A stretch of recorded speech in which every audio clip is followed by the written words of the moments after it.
vamos iniciar essa aula com um conceito inédito. Então nós temos de um lado escravidão e escravismo. Nós temos um hábito de confundir escravidão com escravismo. O que é escravidão? A escravidão ela é praticada geralmente durante a Idade Antiga, em que o trabalho do escravo não era usado para gerar lucro, gerar rendimento para alguém que se apropriasse do trabalho escravo.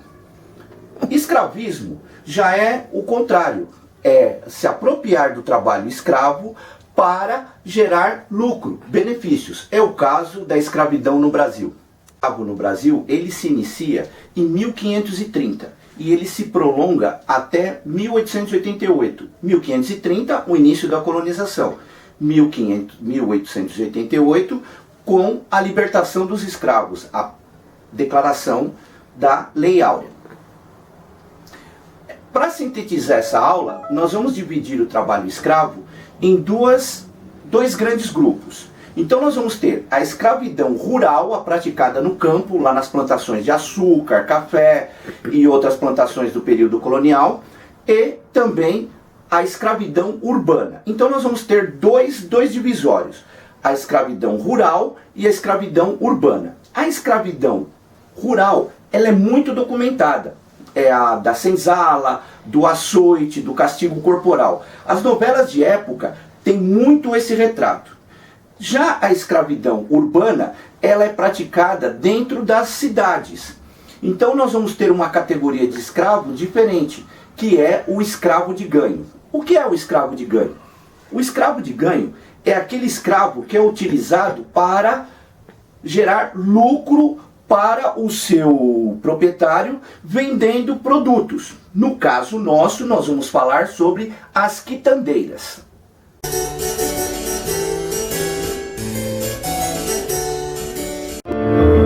Os registros através de imagem desse período foi feito pelo francês Debré, que chega ao Brasil em 1816 junto com a missão francesa. Sua principal tarefa era registrar a paisagem natural, a fauna e a flora.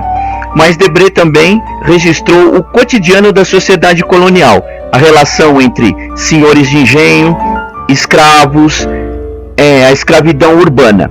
E ele também fez alguns registros históricos, como a chegada de Dom João VI e da família real ao Brasil. Da sua imensa produção artística, vamos nos focar mais no trabalho urbano, o cotidiano do escravo de ganho. O escravo de ganho, como era essa relação produtiva? Vamos imaginar o seguinte: ele sai de casa no período da manhã e com uma quantidade de mercadoria equivalente a R$100. Ao fim do dia, ele deveria retornar com esses R$100 e entregar na mão do seu senhor. Em alguns casos, os escravos conseguindo mais, por exemplo, ele sai com R$100, retorna com 120, esses R$20 sobrando, os escravos ou escravas guardavam esse excedente e iam economizando gradativamente até a compra da sua carta de alforria, a carta que lhe dava a libertação. Segundo alguns historiadores, após adquirir a carta de alforria e a sua liberdade, a primeira coisa que o ex-escravo fazia era adquirir um par de sapatos, uma vez que o escravo deveria permanecer sempre descalço. A partir de 1824, surge no Brasil uma nova forma de registro, a fotografia, e um dos seus pioneiros, Hércules Florense, um alemão radicado em Campinas, começa a desenvolver as suas primeiras experiências com fotografia. A princípio, ele se dedicou à reprodução de rótulos para remédios, produtos engarrafados, porque não poderia haver gráficas no Brasil. As quitandeiras. As quitandeiras eram mulheres que vendiam produtos alimentícios nas grandes cidades brasileiras que já estavam emergindo. O comércio das quituteiras ou quitandeiras era baseado em produtos alimentícios. Muitas vezes eram preparados e outras vezes em espécie, a venda de animais vivos, como galinhas e porcos. Uma especialidade eram os acepipes, que eram guloseimas servidas antes das principais refeições.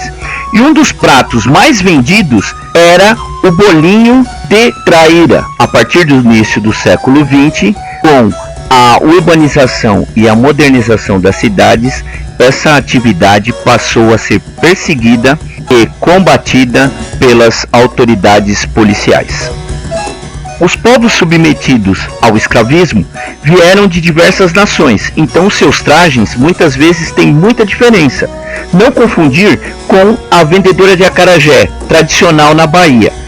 Pelas imagens podemos ver que algumas vendedoras usam chale sobre a cabeça, outras usam turbantes, outra apenas um pedaço de pano enrolado sobre a cabeça para transportar objetos. Outra coisa importante é que essa atividade de quituteira, após a abolição da escravatura, que encerra o ciclo da escravidão institucional legalizada, essa atividade de quituteira passa a ser exercida por ex-escravos, pessoas de outras etnias e imigrantes, que passam a tirar o seu sustento dessa atividade.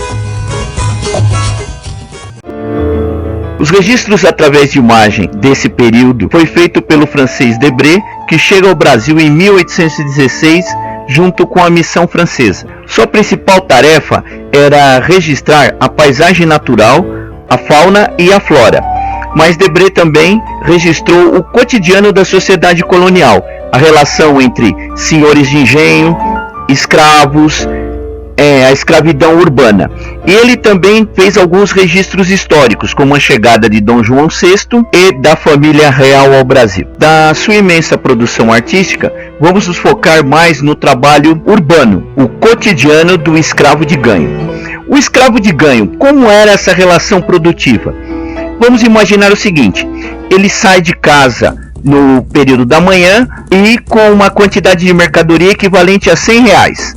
Ao fim do dia, ele deveria retornar com esses R$100 e entregar na mão do seu senhor. Em alguns casos, os escravos conseguindo mais, por exemplo, ele sai com R$100, retorna com 120, esses R$20 sobrando, os escravos ou escravas guardavam esse excedente e iam economizando gradativamente até a compra da sua carta de alforria, a carta que lhe dava a libertação. Segundo alguns historiadores, após adquirir a carta de alforria e a sua liberdade, a primeira coisa que o ex-escravo fazia era adquirir um par de sapatos, uma vez que o escravo deveria permanecer sempre descalço.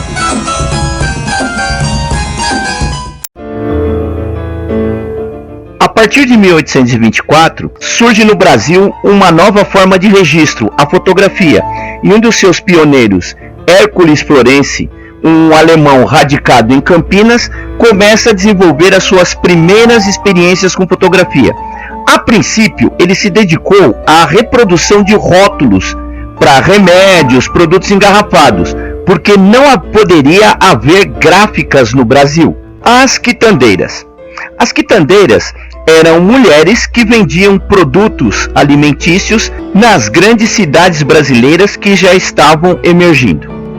O comércio das quituteiras ou quitandeiras era baseado em produtos alimentícios. Muitas vezes eram preparados e outras vezes em espécie, a venda de animais vivos, como galinhas e porcos.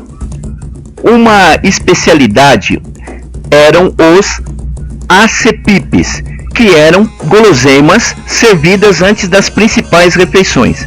E um dos pratos mais vendidos era o bolinho de traíra. A partir do início do século XX, com a urbanização e a modernização das cidades, essa atividade passou a ser perseguida e combatida pelas autoridades policiais. Os povos submetidos ao escravismo vieram de diversas nações, então seus trajes muitas vezes têm muita diferença. Não confundir com a vendedora de acarajé, tradicional na Bahia.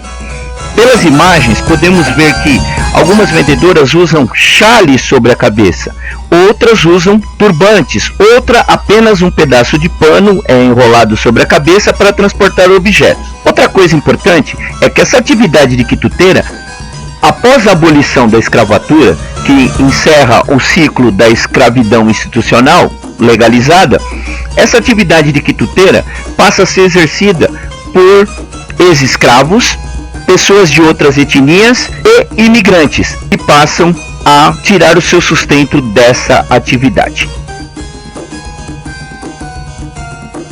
Que recebeu esse nome pelo comércio de frutas e verduras há muitos prédios antigos. No final do século XIX, em 1822, a via era conhecida como a Rua do Cotovelo, por conta do seu formato.